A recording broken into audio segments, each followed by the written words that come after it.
बुल्ढाना की ये बड़ी मंडी है जहां पर किसान जो है सोयाबीन को इस मंडी में लाते हैं। चिकलिक की ये मंडी है और ये काफ़ी पुरानी और बड़ी मंडी है जहां पर बुल्ढाना और आसपास के तालुका जिले के जो किसान हैं, तालुका के जो किसान हैं, सोयाबीन को इसी मंडी में लाते हैं। ये तो काफ़ी मंडी है बुल्ढाना जिले में, लेकिन ये काफ़ी पुरानी और बड़ी मंडियों में से एक है।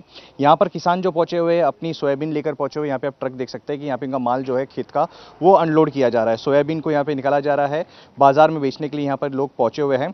और क्यों पहुंचे हुए, क्योंकि कितने भी किसान थे उनकी शिकायत थी कि लागत भी उनसे नहीं मिल रही है। तो उनसे वो बात करते हैं। सर ये बताइए कि आप बेचने के लिए पहुंचे हो सोयाबीन, शिकायतें हैं कि लागत भी नहीं मिल रही है, तो ऐसे में क्या मजबूरी आ गई या फिर क्या ऐसा हो गया कि आप सोयाबीन लेकर यहाँ पहुंचे हुए हो? हमारे काश्तकारों के जो भी कुछ व्यवहार होते हैं ये सोयाबीन पे ही चलते हैं। हमारे काश्तकार जब उनको पैसे की दिक्कत आती तब ये बाज़ार में माल लेके आते। बाज़ार में भाव नहीं है, इसकी वजह से 2 पोते 4 पोते वो लेके आते। काश्तकार को 10-12 पोते होते, उसमें से 2-4 ऐसे लाते। लेकिन आप तो कह रहे कि दाम जो है कम है फिर भी बेच रहे, तो ऐसे में नुकसान नहीं उठाना पड़ रहा है? नुकसान नहीं उठाना पड़ रहा आपको? नुकसान नहीं उठाना पड़ रहा है, इसकी वजह से हम ही 2-4 पोते ला रहे हैं। नुकसान है, इसकी वजह से प्रॉब्लम आ रही है। अभी सोयाबीन को भाव है 4800, 5000, 5200। इसकी वजह से हमको बहुत दिक्कत आ रही है। हमारा उत्पादन खर्चा है 54,000 तक और हमको कम मिल रहे हैं। यानी जो उत्पादन खर्चा जो लागत है उतना भी उसको माल नहीं मिल रहा, लेकिन फिर भी किसान जो है अपनी मंडी में माल लेकर पहुंचे हुए। व्यापारी से बात करते हैं। किसानों की शिकायत है कि उनको अपना माल दाम नहीं मिल रहा है, क्या वजह है? व्यापारी दाम क्यों नहीं दे रहे उसके? व्यापारी एक किसान और बड़े परचेसर के बीच में का दुआ है। ऊपर यदि रेट कम रहे, ये सोयाबीन इंटरनेशनल क्रॉप है, इसके अंदर ऊपर तेल के रेट कम रहे तो हमारे यहाँ पे भी सोयाबीन के रेट कम रहेंगे। हम बीच में के बिचौले हैं, हम इसके अंदर रेट के बारे में कुछ नहीं कर सकते। ऊपर जैसा रेट चलेगा वो हिसाब से नीचे किसान को रेट मिलेगा। अच्छा, ये रेट कम क्यों है? मतलब पिछले साल की अगर बात करें तुलना की, तो पिछले साल क्या रेट था, यही नवंबर दिसंबर के आसपास, और इस साल क्या रेट चल रहा है, बाजार भाव क्या है? लास्ट ईयर की कंपैरिजन करें तो लास्ट ईयर दिसंबर महीने में ये 5000 से 5500 की रेंज थी और इस साल भी वही बिक रहा है। और बात करें भाई रेट कम क्यों है, तो रेट जैसे प्लांट की जैसा डिमांड रहेंगी, जैसे डीओसी उनका जो एक्सपोर्ट होता है या फिर अपने इंडिया में थोड़ी खपत रहती है, वो लास्ट ईयर से इस साल कम है, तो उस हिसाब से बाजार नहीं है। अच्छा, इसका समाधान कैसे निकला? किसान कह रहे हैं कि उनकी लागत नहीं मिल रही है, व्यापारी कह रहे हैं कि ऊपर से रेट नहीं आ रही है, प्लांट उतना रेट उसको दे नहीं रहे, तो इसका समाधान कैसे निकल सकता है? समाधान ये निकलेगा कि गवर्नमेंट ने जो अभी खुद की नीतियाँ बदली है, इंपोर्ट कितना करना है, उसके बाद में जो स्टॉक लिमिट लगा चुके हैं, यदि ये थोड़े थोड़े कम कर देते हैं कि वो जहाँ अपने स्ट्रिक्ट जितने किया है उसमें थोड़ी ढील देते हैं, तो जो बाज़ार में प्राइवेट लेने वाले भी है वो भी आके माल परचेस कर सकते हैं, तो उसमें कंपटीशन बढ़ेगी। इंपोर्ट के लिए अगर थोड़ा रोक लगा दिया जाए तो अपने यहाँ का माल उधर जाने की वजह से फिर उसमें भी रेट बढ़ सकते हैं। तो गवर्नमेंट ने ये बात का भी ख्याल रखना चाहिए कि भाई उनके तरफ से जितने जो निर्बंध लगाए जाते हैं वो थोड़े कम किए जाए, तब कहीं जाकर उसमें सुविधा हो सकती है। अच्छा, गवर्नमेंट को हस्तक्षेप करना चाहिए, लेकिन एक सवाल ये भी होता है कि हमने देखा कि कई सारे जो किसान हैं घर में अपना स्टॉक रखे हुए हैं, तो ऐसे में व्यापारी को क्या समस्या हो रही है? व्यापारी को समस्या ऐसी है कि जो मार्केट कमेटी के एरिया में जो व्यापारी काश्तकार माल लाता है उसको यहाँ पर वो हिसाब से रेट नहीं मिल पाते।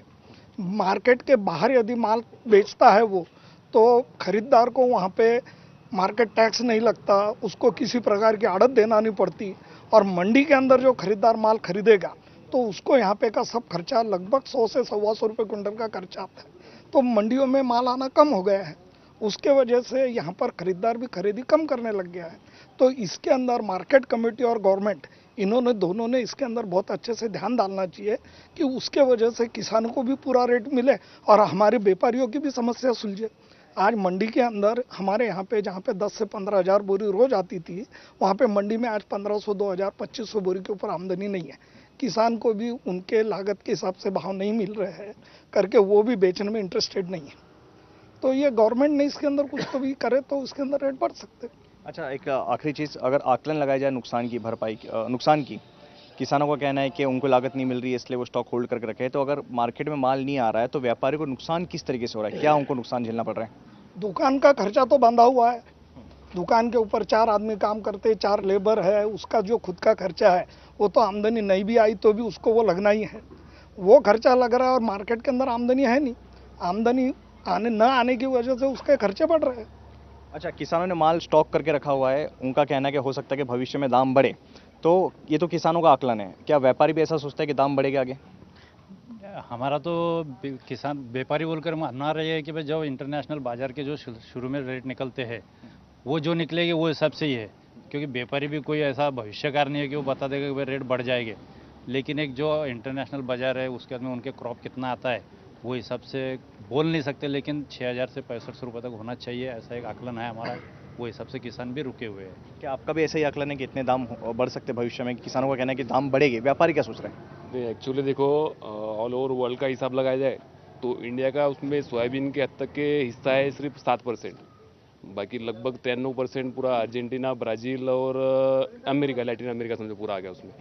इनका सबसे बड़ा हिस्सा है उसमें सोयाबीन के हद तक के, तो इसलिए जैसा उनके बाजार चलेंगे वैसा उस हिसाब से अपने बाजार चलेंगे।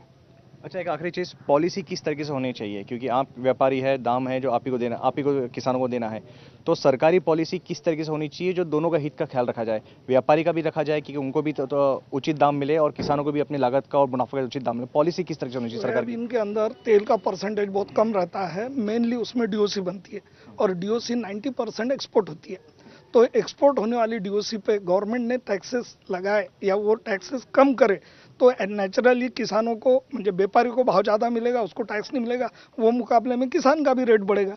तो गवर्नमेंट ने अपनी खुद की पॉलिसी में थोड़ा सा चेंजेस करके इसके अंदर थोड़ा सा यदि उसकी एक्सपोर्ट ड्यूटी के ऊपर थोड़ा सा विचार विमर्श करके यदि योग्य लगाए तो इसमें किसानों को भी भाव मिल सकता है। जी बिल्कुल, समस्या अपनी अपनी है। किसानों का कहना है कि उनकी जो लागत है खेती में सोयाबीन को लेकर या फिर दूसरे क्रॉप को लेकर उसके उनके दाम नहीं मिल रहे, उचित दाम नहीं मिल रहे, इसलिए उन्होंने स्टॉक होल्ड करके रखा है। उम्मीद की जा रही है कि दाम बढ़ेंगे तब जाकर वो अपना माल जो है व्यापारी को बेचेगा, और व्यापारी की अपनी समस्या है, उनका कहना है कि इंटरनेशनल मार्केट में दाम फिलहाल उनको नहीं मिल रहे हैं, प्लांट उनको उस दाम में उनके जो प्रोडक्ट है वो उसको नहीं खरीद रहे हैं, इसलिए उन्होंने किसानों को दाम नहीं दे रहे। सरकार से उम्मीद की जा रही है कि सरकार इस पूरे मामले में हस्तक्षेप करे और कुछ ऐसी नीति लेकर आए कि व्यापारी और किसान दोनों के हित में हो और दोनों के हितों का ख्याल रखा जाए। कैमरामैन दिल्ली ओवरे के साथ अंकुश जायसवाल, न्यूज़ 24 बुल्ढाना। नमस्कार, मैं हूं मानक गुप्ता। अगर आपको हमारा ये वीडियो पसंद आया हो तो इसे लाइक और शेयर जरूर करें, और हां, हमें सब्सक्राइब और फॉलो करना ना भूलें ताकि आप देश और दुनिया की कोई खबर मिस ना करें। तो जुड़े रहिए हमारे साथ और देखते रहिए न्यूज़ 24।